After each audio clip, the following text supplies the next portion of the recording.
Assalamualaikum dan selamat kembali ke Elektronika. Hari ini kami bersama dengan Hyundai Tucson 2025 yang dikemas kini dan juga model Santa Fe serba baru. Oh, ni design yang baru yang berkotak-kotak tu. Hari ini kita akan menuju ke arah Desaru, di mana kita akan lalu jalan belakang sikit, pergi ke belah Semenyih sana untuk menikmati kereta ni dalam pelbagai keadaan. Jom kita ke Desaru. So Tucson ni bila kita atas highway macam ni, ni sekarang in sport lah, so mungkin ada sikit bising lah. Dia sekarang duduk dekat gear 4 lah, at 120, 4,500 rpm lah. So nak tunjuk cruising, kita tolak masuk ke top gear 7. Sekarang kita nak go cruise. Aku memang nak tengok ni, kita suka go cruise. At 120 dia running about 2,100 rpm lah, gear 7 So that's kind of par for the course lah. So the fuel economy should be yang agak normal juga. Sekarang ni saya tak nak sebut fuel economy sebab baru melejan macam musibat. Jadi 11.7 liter per 100 km teruk lah. But that's normal untuk bawa laju-laju macam ni. So now they on adaptive cruise control. Kita letak 3 bar, so agak banyak sikit ni. Baik, kita cuba turunkan sikit jadi 1 bar. Sebab kita running on a convoy, and kita push dia punya adaptive cruise control limiter tu sampai ke 130, but we are running at 101 km per hour ikut kereta depan lah. So 1 bar punya distance, ini boleh tengok depan lah. So 1 bar punya distance ni kira untuk keadaan biasa okey. Kalau ni saya bunyi nampak macam counter intuitive, tapi bila trafik banyak sikit saya akan naikkan jadi 2 bar. Bila trafik dah betul-betul banyak, saya turun balik jadi 1 bar sebab takut orang marah, gap besar sangat. But kalau masa bila nak pakai 3 bar, bila trafik agak dodgy dan hujan, trafik agak banyak dan hujan, saya akan turun sampai 3 bar kalau saya agak ngeri dengan keadaan jalan lah. So itu nak bagi kawan-kawan tahu macam mana saya setting bila saya gunakan adaptive cruise control. And kalau you selalu tengok channel, you akan tahulah saya memang kaki adaptive cruise control.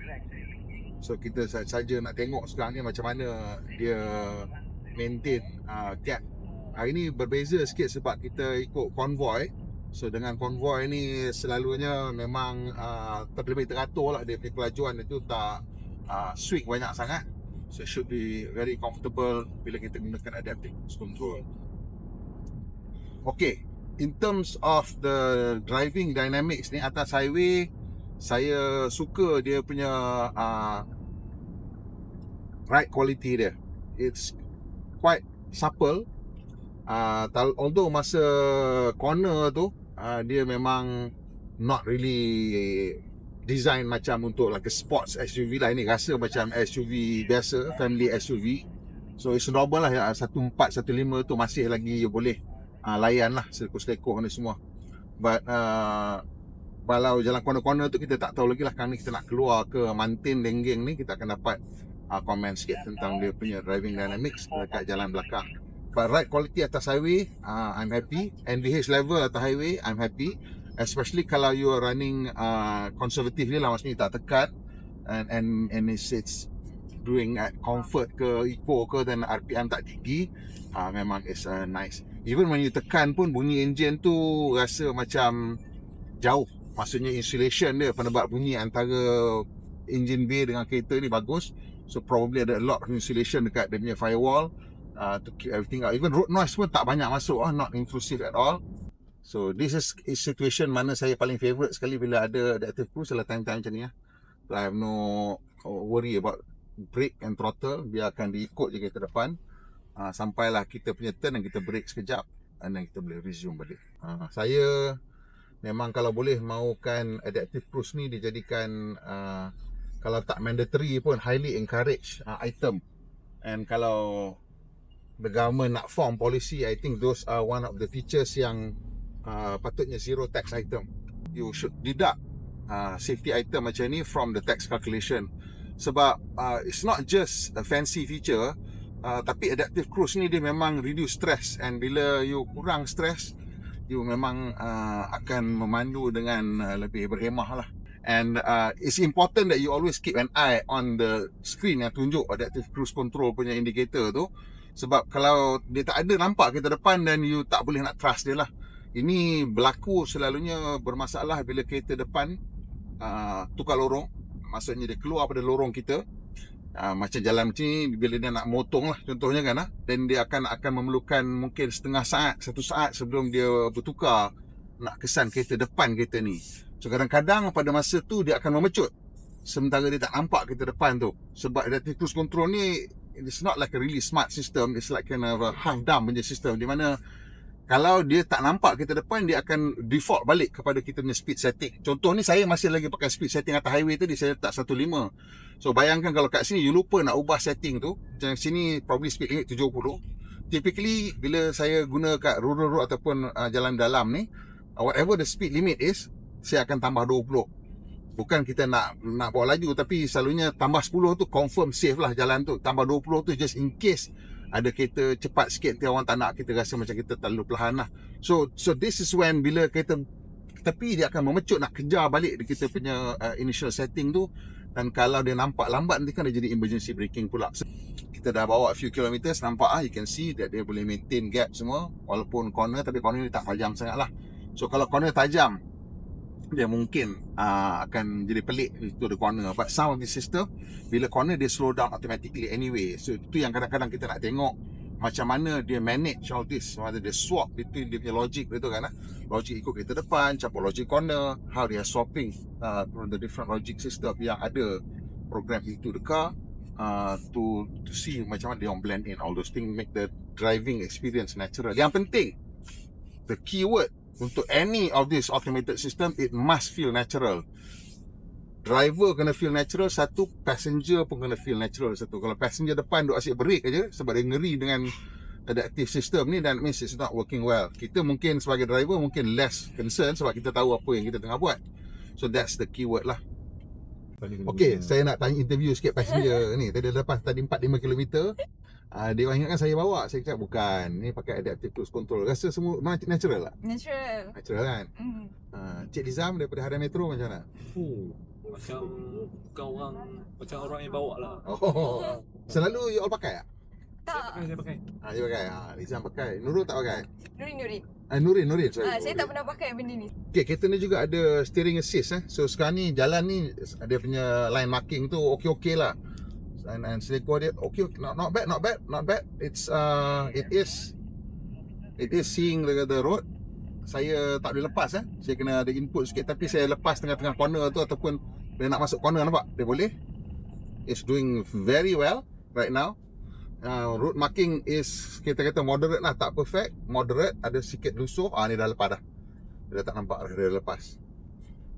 Okay, nampak balik. Okay, a bit funky, but boleh, works. So lane keeping atau lane centering ni, dia berguna bila you mengantuk, boleh bawa seorang-seorang especially. And saya memang kalau ada, memang saya on bila saya bawa seorang-seorang, ataupun bila saya dah mengantuk pada waktu malam, bila family in the car, saya memang akan pakai. Satu, you kena ingat lah, dia memang sedikit annoying because dia akan tarik steering lah. But to me personally, aku rasa the safety benefit outweighs any of that annoyance lah. But ini benda yang you kena consider logically lah. Sebab emotionally you akan rasa semak dengan benda tu. You akan rasa semak, dia tarik macam kau lagi pandai daripada aku. But this is what you turn on bila you dah mengantuk. Bila you bawa the whole family malam, you tahu ini boleh jadi mengantuk ni kan, aku tak sedar ni kan. So to prevent the risk of you micro sleep ke apa ke, you better. Thank you.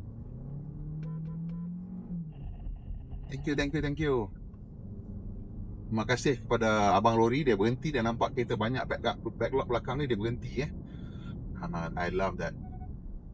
But actually lori drivers selalunya considerate. Bila dia nampak banyak kereta kat belakang, dia akan tolong kita, at least ada signal. Macam driver confirm dia biasa kat jalan ni, dia tahu sini double line all the way, so dia berhenti je tunggu tepi. Senang cerita.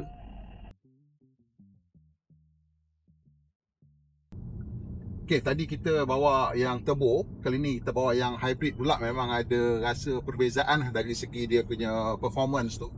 sebab hybrid ni ada tambahan motor kan, bantu.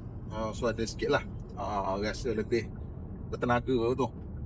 Tapi sebelum saya nak cerita sikit tentang hybrid ni, kita nak cerita tentang pengalaman tadi lah. So atas lebuh raya ni saya gunakan adaptive cruise control. Jadi kita set lah, kita tengok kereta ni punya adaptive cruise control. Dia punya maksimum lah kat kereta ni ialah 190 on dia punya 180 on dia punya adaptive cruise control.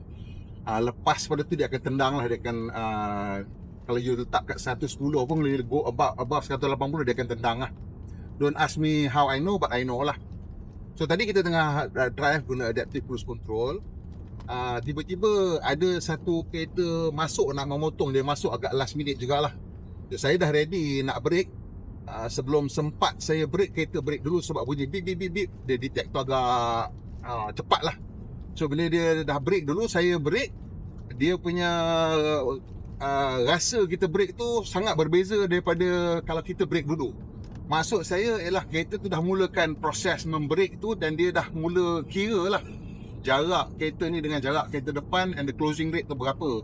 So dia dah manage dia punya braking force tu. Bila saya tambah brake tu, saya tekan lagi, dah tak ada perbezaan antara braking force saya dengan braking force dia.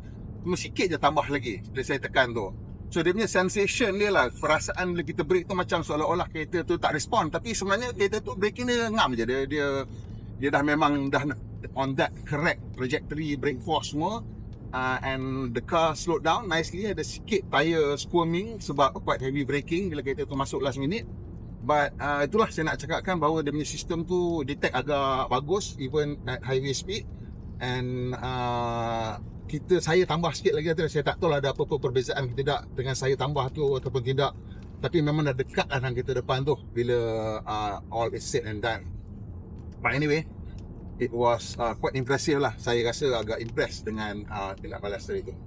So bila kita bawa kereta ni, benda yang paling kita akan perasan ialah dia punya fuel economy lah. Tadi yang kereta tebur tu, walaupun kita bawa agak laju, tak rasa laju macam kita bawa kereta yang ini.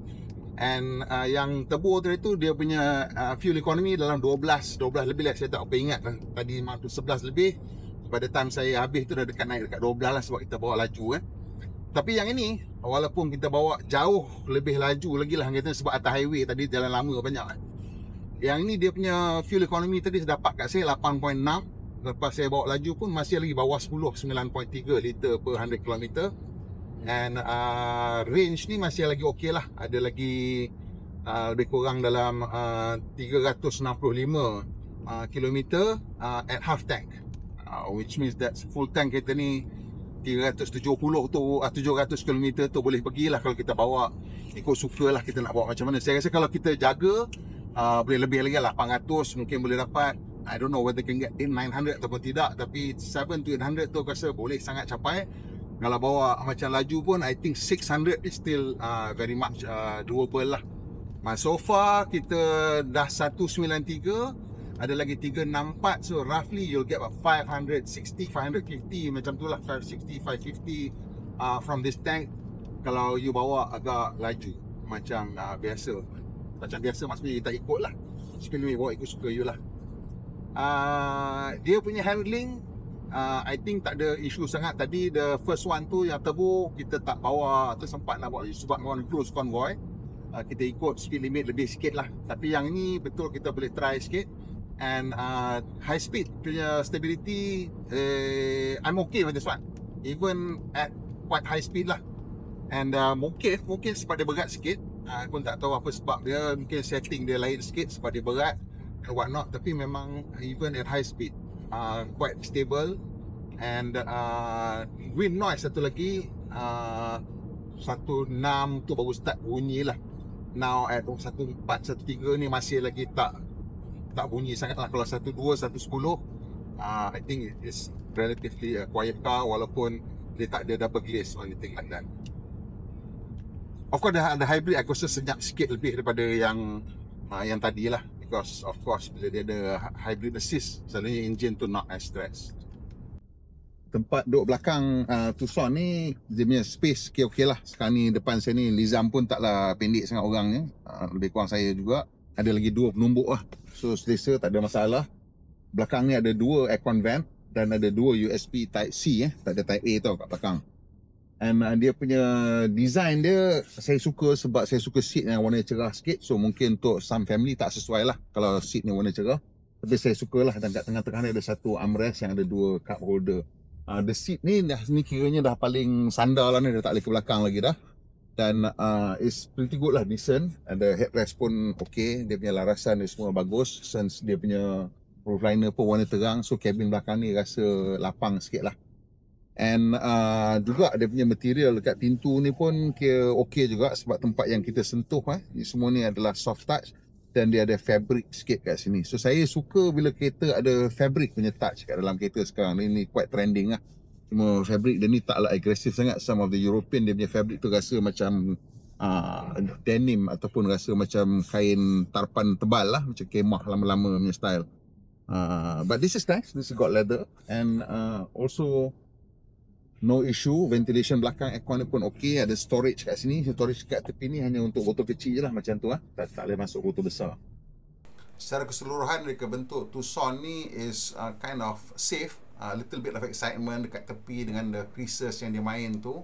But it's not too outstanding ataupun too weird make people feel pelik.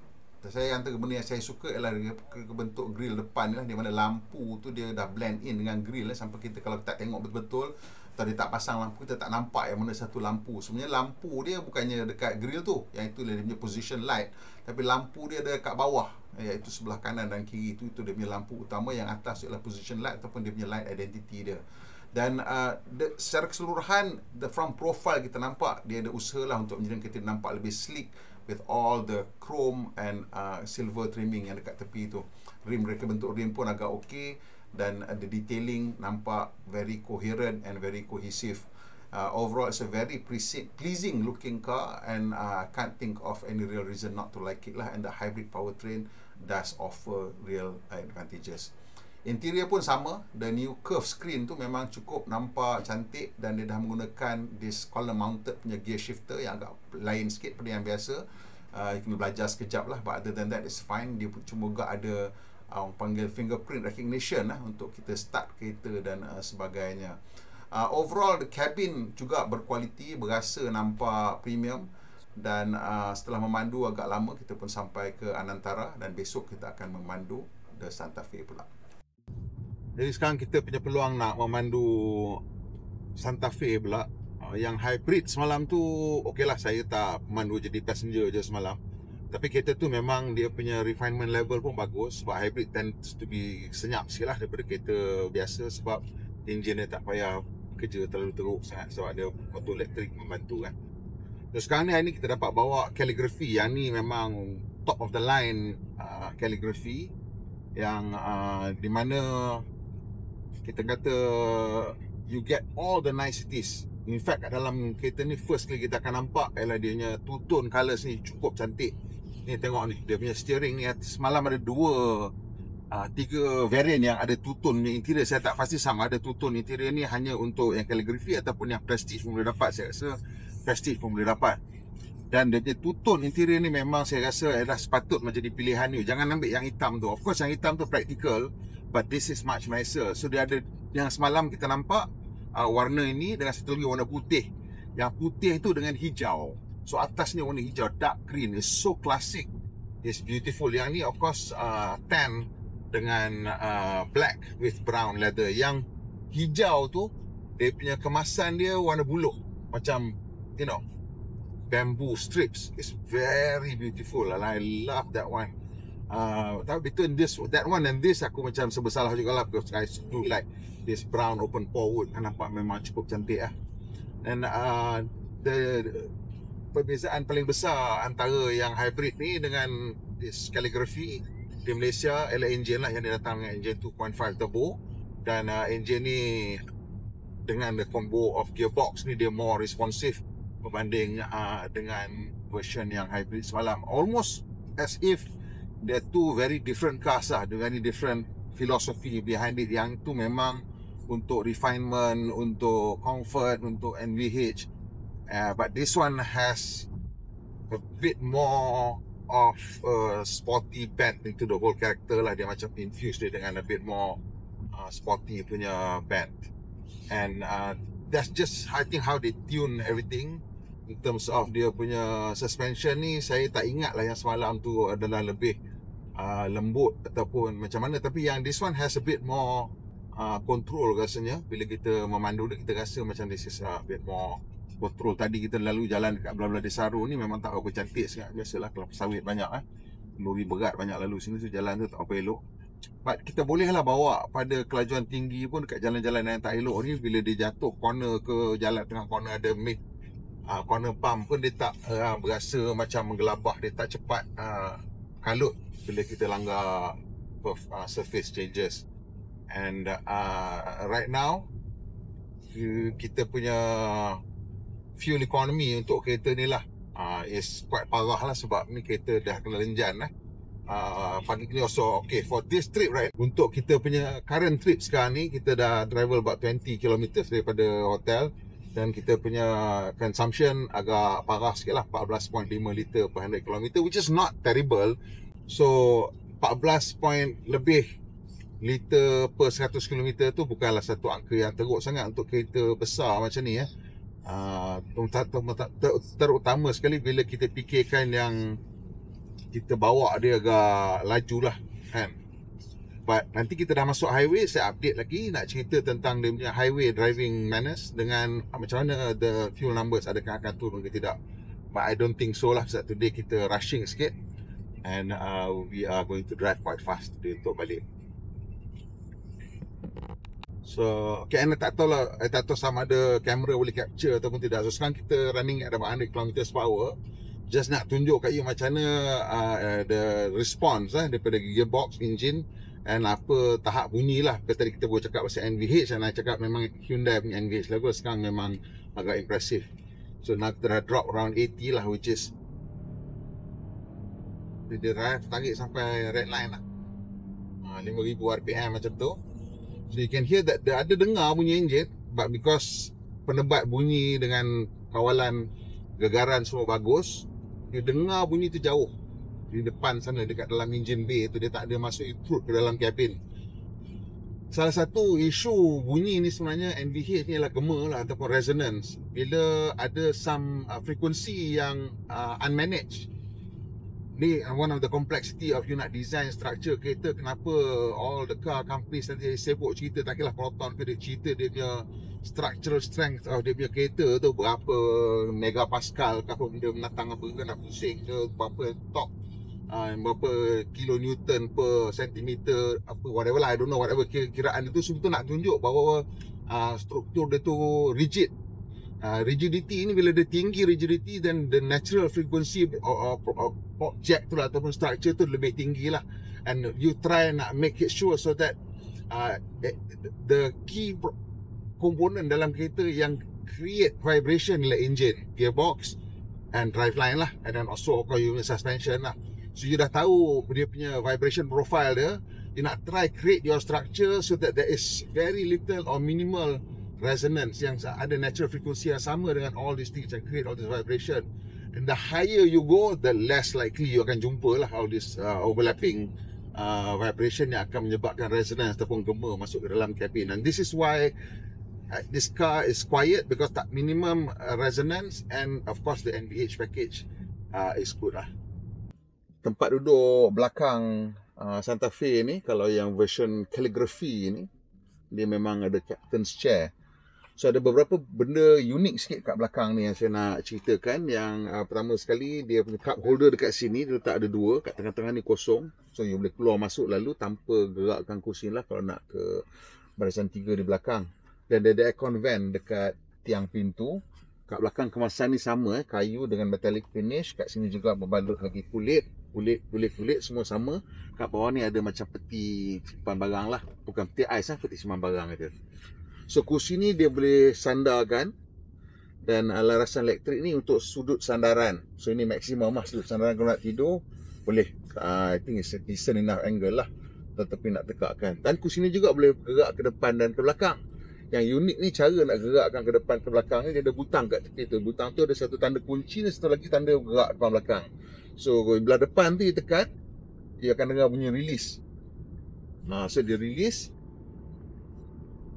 Oh, tak boleh buat masa kereta jalan. Oh, tak lepak sekejap. Masa kereta tak jalan, you tekan, dan you tarik manual. Dan you lepas balik, dia akan tangkap. So that's interesting. Dia ada just locking mechanism dia je manual. Tapi pergerakan depan belakang tu, kita tolak dengan kaki kita sendirilah. It's a nice little compromise. I don't have an issue with that. Sebab gerak depan belakang tu kadang-kadang kalau pakai motor pun dia slow. So yang ni agak cepat, so that's fine. Belah belakang tu kalau kita tekan, dia akan tarik untuk, I guess, untuk orang belakang masuk lah. So I prefer tarik manually anyway. Space wise it's fine. Ada panoramic sunroof, which is a good idea sebab dia punya roof liner warna hitam kan. Rasa sempit otherwise. I am quite happy to be in the second row untuk perjalanan jarak jauh, especially kalau saya dah sandar macam ni.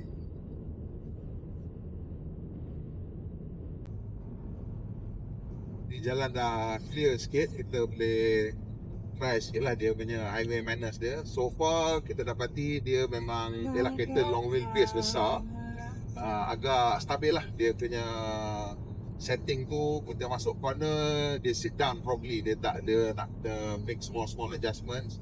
Sama lah on the straight pun dia quite, it sits down properly, dia tak payah nak kena make small adjustment. So then you know kereta ni memang dia tuning dia untuk pergi 15, 16 tu all day tanpa you rasa penat lah.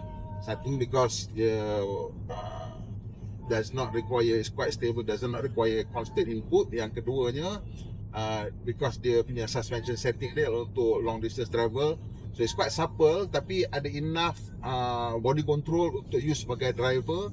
You tak payah nak make quick adjustment banyak sangat. Cuma satu je, bila tengah bawa pada high speed ni, kalau you tak mengantuk lah, and you buang dia punya lane centering lah. So just leave maksudnya lane keeping assist saja, ataupun lane departure je yang you maintain. Sebab kalau takut you just not paying attention bila-bila tu kan lah. So sebab apa, kalau ada lane centering nanti dia tu tarik-tarik, nanti kita pula jadi rasa penat nak berlawan dengan dia. So if you turn off the lane centering, then it's lebih tenang lah, pemanduan kita lebih tenang dan kita lebih lega lagi lah. Tak payah nak berasa macam nak gaduh dengan kereta. So kereta ni dia punya adaptive cruise control, limit dia 180 Dia boleh set sampai 180 maximum. Of course that would be perfect untuk dalam autobahn lah. Dekat autobahn memang speed macam tu lah, 16, 17 tu sedap sebab jalan dia memang elok. Tapi kat Malaysia ni you tak adalah nak pakai setinggi tu, tapi boleh. Dalam sekarang ni dia boleh lah. So kita nampak kita boleh set sampai 180. And of course dia punya jarak yang kita boleh pilih antara kita dan kereta depan tu bergantung pada kelajuan. Jadi kalau kita 180 tu, jarak kita dengan kereta depan tu, bila kita maintain, selalunya kalau dah kelajuan tinggi tu, you maintain jarak 2 bar lah. Kita nak maintain 1 bar sebab dekat sangat baru dia nak mula break kan. Kalau you maintain 2 bar atau 3 bar, memang gap dia tu cukup jauh untuk you tak ada rasa gayat lah untuk kereta datang. Kalau tak nak gayat, memang 3 bar lah. 2 bar tu masih lagi berasa macam ini agak dekat dia break. Kalau you tak 3 bar, memang dia break awal betul dan tak rasa gayat lah. Overall, highway cruiser definitely okay dengan kereta ni.